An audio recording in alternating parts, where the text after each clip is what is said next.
આજે અમારે 2-3 દિવસથી આવું થઈ રહ્યું છે કે સગર્ભવાસમાં જે પ્રેમ વિવાહને લીધે જે બધું પ્રસંગ બન્યું છે એના લીધે અમારી પ્રજા એટલીસ્ટ બહુ ખોટી હેરાન થઈ રહી છે.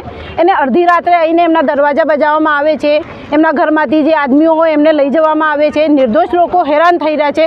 એના માટે અમારી ડિમાન્ડ છે કે નિર્દોષ લોકોએ છોડો અને આ સાંજ સુધીમાં ઘેર આવી જાય આવો કરો, કેમ કે બધી વૈરીઓ એના માટે જ આવી છે આજે કે અમારા નિર્દોષ છોકરાઓ બધા ઘેર મૂકો. એમને ખોટી રીતે ત્યાં હેરાન કરવામાં આવી રહ્યા છે અને એમને ખાલી એમ કોઈ લીગલ એમને કોઈ પણ ઇસ્યુ હોય અને બીજા ઇસ્યુને લીધે એમને હેરાન કરવામાં આવતું હોય અને બંને પક્ષની અગર ગલતી હોય તો બંને પક્ષે કલ્પ્રેટ જે બી હોય એમને તમે સજા કરો, પણ નિર્દોષોએ સજા ના કરો. એના માટે અમારી બધાની આ જ રિક્વેસ્ટ છે કે બધા નિર્દોષ છોકરાઓ છોડો.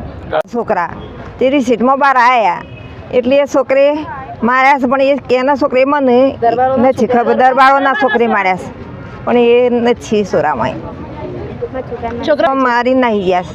કયા ધોરણમાં ભણતા છોકરા? 12માં. કઈ સ્કૂલમાં ભણતા હતા? સીજે હાઈસ્કૂલમાં. શેના માટે ભેગા થયા છો પોલીસ સ્ટેશન? પોલીસ સ્ટેશન છોકરો માટે છોકરોને માર્યા છે. 2-3 પોઈન્ટો છે.